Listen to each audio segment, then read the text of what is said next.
Vous branchez le fil rouge sur le bouton rouge, le fil vert sur le bouton vert, vous appuyez et plaf. Et rappelez-vous, le fil vert sur le bouton vert, le fil rouge sur le bouton rouge. Salut les gars, ça va? Et ouais, je suis en mode bricolage aujourd'hui. Aujourd'hui on va, si vous le voulez bien sûr, on va faire un joint speed fourche sur un Honda CM400 de 81 ou 82 je crois. C'est la moto de ma chérie. Je vous la montre. Voilà. Donc en fait c'est celle qui remplace la MT-07 qu'elle avait. MT-07 qui lui convenait pas. Elle préfère les vieilles machines. Les vieilles machines. Comme moi.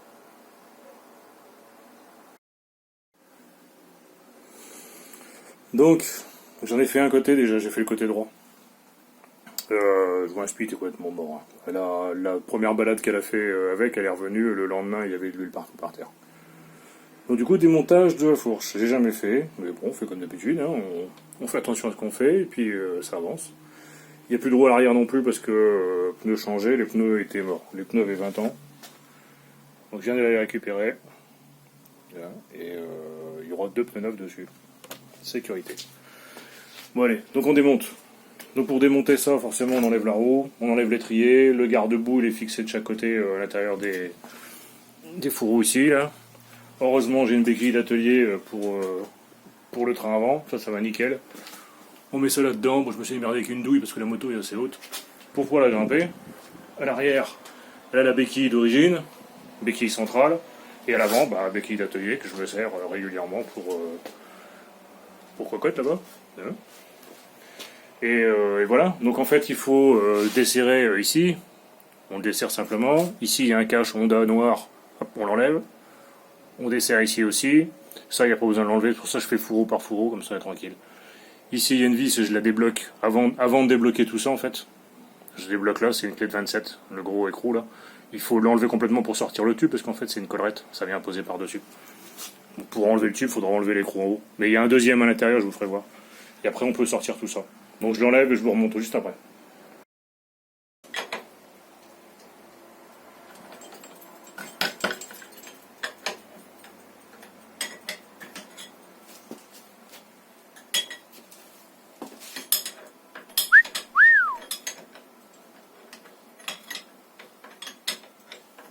Deux clés de 10.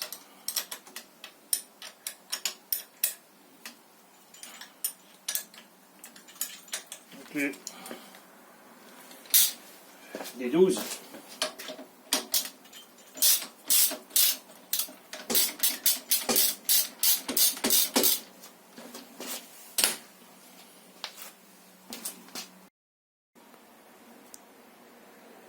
Ça c'est le bouchon. Un peu rouillé, il a pris un peu l'humidité. On le nettoiera. Il y a un joint. Bon, je vais voir s'il est encore bon. C'est le bouchon du haut. C'est pour ça qu'on ne peut pas sortir le tube en fait. Il vient reposer par-dessus.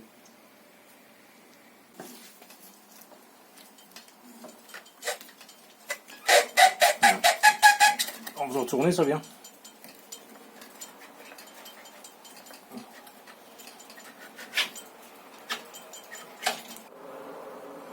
Bon, j'ai mis un carton. Je me suis mis par terre, comme ça je vois ce que je fais.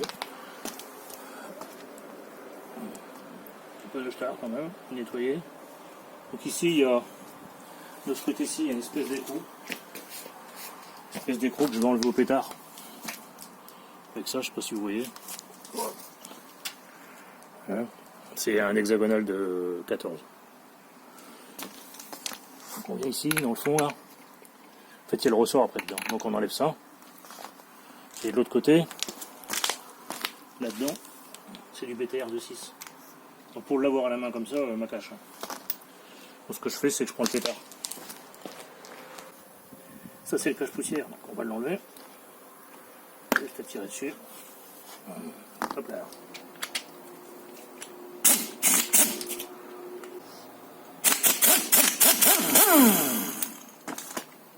Là, donc de ce côté-là, il y a une rondelle comme ça avec un bossage. Donc le bossage vient comme ça à l'intérieur.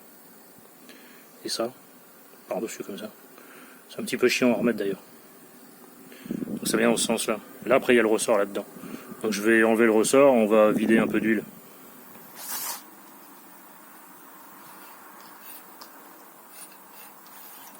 Crado.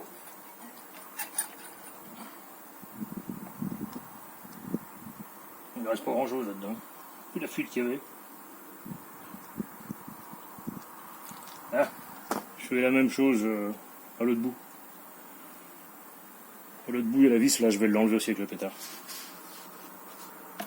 C'est une vis BTR avec un joint cuivre.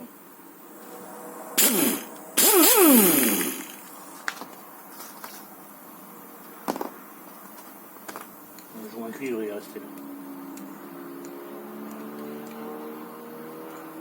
Et là le petit, c'est le joint qui vient là-dessus. De l'autre côté. Bon, avant de pouvoir enlever le tube du fourreau, il y a un circlips là-dedans. Donc on enlève le circlips, il y a une rondelle juste derrière, et après on peut tirer dessus pour l'enlever. Vous voyez, d'où l'intérêt de prendre un carton, parce que sinon vous allez en foutre partout. Voilà. Après avoir un peu galéré. Donc il y a le circlips en premier, il est un peu pourri, il est tout tordu. La rondelle c'est par l'autre côté, c'était dans le même état. Enfin, tout est tordu. Je vais le redresser, je vais mettre un coup de brosse métallique dessus pour que ce soit bien propre. Le circlips, je vais voir si je peux en trouver un autre. L'autre j'ai réussi à le remettre, j'ai réussi à le redresser et le remettre bien droit. Donc en fait il y a la rondelle au fond, le circlips par-dessus. Et après ça sort. Alors maintenant qu'il n'y a plus le circlips ni la rondelle, ça va sortir. Là. Donc faites gaffe dans le bon sens. Donc le fourreau, ça s'enlève pas. Il y a le joint spi qui est là.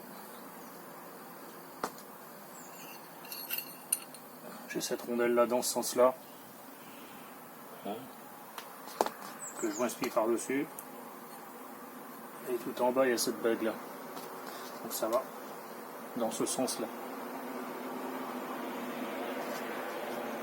Et au fond il y a cette bague là.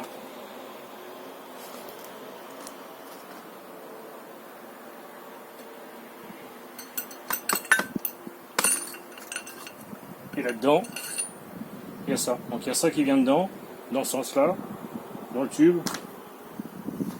Quand ça redépasse, il y a ça qui vient dans ce sens-là.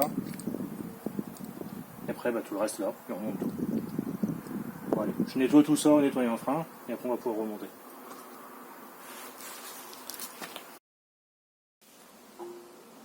Bon, tout est nettoyé, prêt à remonter. J'ai préparé le nouveau joint spi à gauche, là, à côté du fourreau, du tube, l'huile en haut. Donc on peut commencer à remonter. Donc là, on prend ça avec le ressort qui est là. Ça on met là-dedans. On cède du ressort si on veut. Faut que ça dépasse de l'autre côté.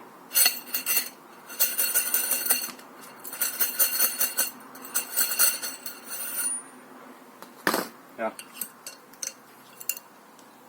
C'est comme ça, on met ça dessus. On mélange jusqu'à ce que ça vienne à ras là. Après on prend l'ensemble. Ça va là-dedans. On se met embuté au bout. Quand on est embuté, ça va mettre à côté, on prend cette vis, on tient l'ensemble et on visse. Avec le joint, il ne faut pas oublier le joint en cuivre. Ça on le bloquera après. Je le bloque au mieux et on le bloquera après. Ça c'est fait. Ça c'est des marques, mais c'est les marques qui vont dans le thé de fourche. L'endroit ça travaille, c'est ici. Donc c'est pas trop gênant. Là ça va, c'est relativement propre. Ça a 40 ans. Donc, maintenant que c'est mis, on va pouvoir remettre cette bague. Donc la bague qui vient là-dedans. Et qui vient se caler dans l'alésage là. Donc pour la mettre, je me suis fait une pièce comme ça. Je sais pas si on la voit. Ouais. Donc diamètre intérieur. Ici le tube il fait 33. Enfin le joint spi ça fait 33 par 46 extérieur. Donc en fait je me suis fait un. C'est de l'air talon. C'est du plastique. Histoire de pouvoir y aller et taper dessus. Pour que ça rentre. C'est plus facile. Comme ça c'est guidé ici autour. Ça rentre à 2 dixièmes. Ici pareil à 2 dixièmes de jeu. Et ça te permet d'enfoncer la bague jusqu'au bout. Jusqu'à ce qu'elle soit embutée. Ça évite d'abîmer surtout. Parce qu'on voit bien. Ouais.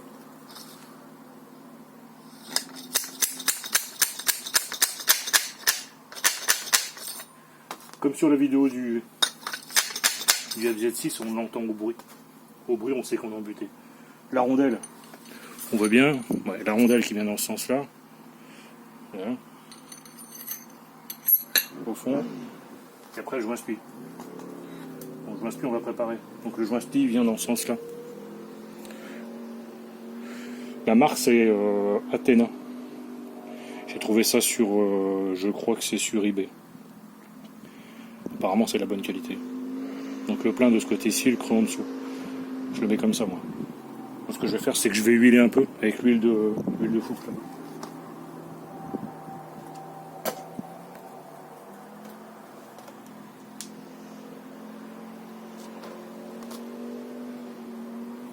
Le but, c'est que ça glisse. Pas abîmer.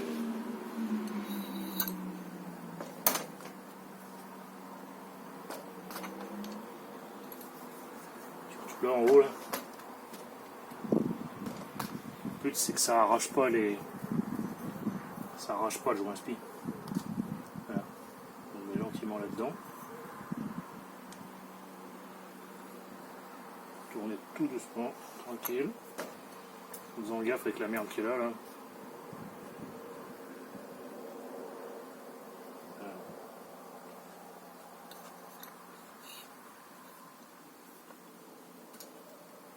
Voilà.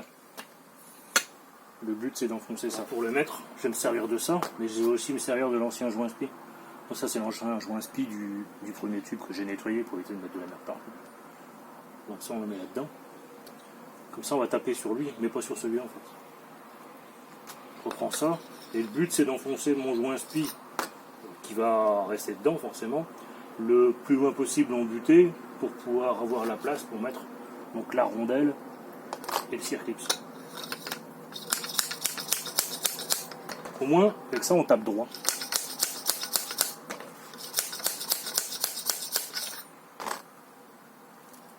Ça s'enlève facilement, sinon on prend tournevis ou n'importe quoi. Faut encore que j'enfonce. Je continue jusqu'à ce que je puisse avoir la place pour mettre la rondelle et le circlips. C'est tout. Là, c'est au fond. Bon, je suis pas certain qu'on puisse le voir, mais enfin, quand on regarde moi, je le vois. Et on voit bien qu'il y a on voit la gorge en fait. À partir du moment où on voit la gorge qui est bien dégagée, c'est qu'on peut mettre la rondelle et le circlips. Voilà, je sais pas si vous voyez. Ça s'est mis tout seul. J'avais largement la place, j'ai mis la rondelle, j'ai mis le circlips, je l'ai poussé gentiment autour, flac, ça se met dedans. Maintenant on va mettre le ressort, l'huile et on va pouvoir refermer. Alors, on va mettre là-dedans. Le ressort, je l'ai enlevé dans ce sens-là. Avec les spires serrés en haut. J'ai regardé sur la revue technique, on voit pas. On voit bien qu'il y a un ressort, mais on voit pas dans quel sens. La revue technique, c'est page 151, il me semble. Donc voilà, le ressort est mis là-dedans. Là, il y aura juste la place pour mettre le bouchon. Maintenant, on va le mettre comme ça, et on va mettre l'huile dedans.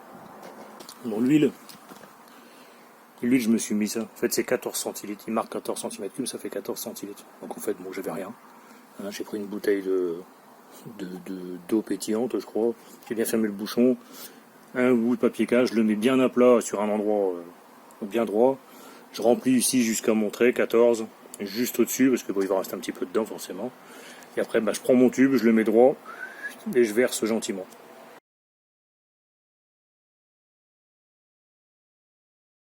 À partir du moment où je suis remis en haut, il faut que je remette mon bouchon qui est là-bas, le petit bouchon là. Donc la rondelle avec le bossage vers le bas, et le bouchon creux.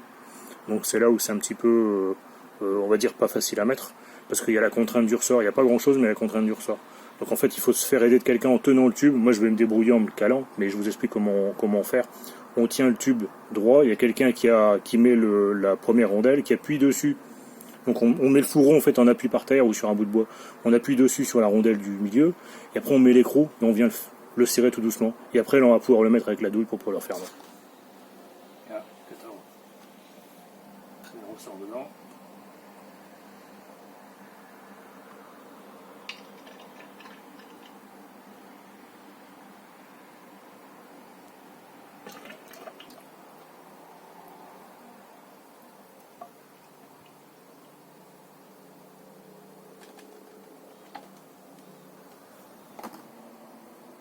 Bon, j'ai réussi à le mettre, je suis tout seul, c'est pas sans mal, mais bon. En fait, la technique, ce que je vous dis, c'est de tenir le tube. Moi, j'ai coincé le tournevis sur la porte de garage, c'est pour vous dire.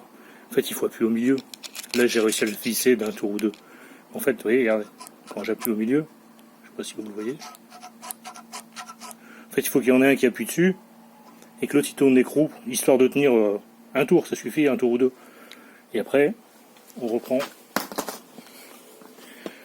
ma clé de tout à l'heure. Et là, on peut le visser. On le visse jusqu'au bout. Et là, il est positionné, il est au fond. Là. Maintenant, ce qu'il nous reste à faire, remettre le cache-poussière là-dessus, celui de tout à l'heure, là, faisant glisser pour recouvrir. De l'autre côté, pas oublier de resserrer la BTR. Donc, ce que je fais, c'est que je mets ça, ces parties-là dans l'étau, gentiment. Hein, je mets un chiffon, je mets un carton ou du bois, n'importe quoi, pour pas l'abîmer. Je remets ça dans le fond et je bloque. Donc ça, c'est serré. Le cache-poussière sera remis. Ici, je fais la même chose. Hein, je serre dans l'étau, gentiment. À deux, on cède. Je mets la clé à cliquer, n'importe quoi, et je mets en contact, et un petit coup de massette dessus, histoire de, hop, terminer. Et après, on va pouvoir remonter l'ensemble. Bon ben voilà. Affaire réglée. Donc on n'oublie pas, hein, surtout, de remettre quand on remet le fourreau dedans. L'écrou ici en haut, je l'ai mis contre, je l'ai serré au mur dans le tube. N'oublie pas de resserrer celui-là, avec les deux clés de 10. L'autre côté aussi, moi je l'avais pas fait, je l'ai mis juste contre, hein, j'ai resserré tout en même temps. Sous la plaque, il y a toujours les deux de 12 là. On remet la plaque. Donc ça c'est serré, ça c'est serré, ça c'est serré. Quand les fourreaux sont serrés là-dedans, ça nous permet de resserrer ça, donc c'est embuté. Hein. On resserre bien comme il faut, bon, pas comme un bourrin. Et voilà, dans l'ensemble c'est fini. Il n'y a plus qu'à remonter le reste, la roue, le garde-boue, l'étrier. J'ai encore quelque chose à faire dessus. J'ai mettre cylindre de frein parce qu'il fuit. C'est pour ça que j'ai mis la chaussette, parce que ça fuit. C'est secoué. Donc voilà, quelque chose à faire encore. Il y a encore pas mal de choses à faire là-dessus. Mais sur ce, je vous dis à bientôt. Encore merci d'avoir regardé cette vidéo. Si ça vous a plu, comme d'habitude, hein, un petit pouce comme ça, hein, un abonnement de plus. On a de plus en plus d'abonnés, c'est cool. Hein. Et puis voilà. Et je vous dis à bientôt pour de nouvelles aventures. Ciao.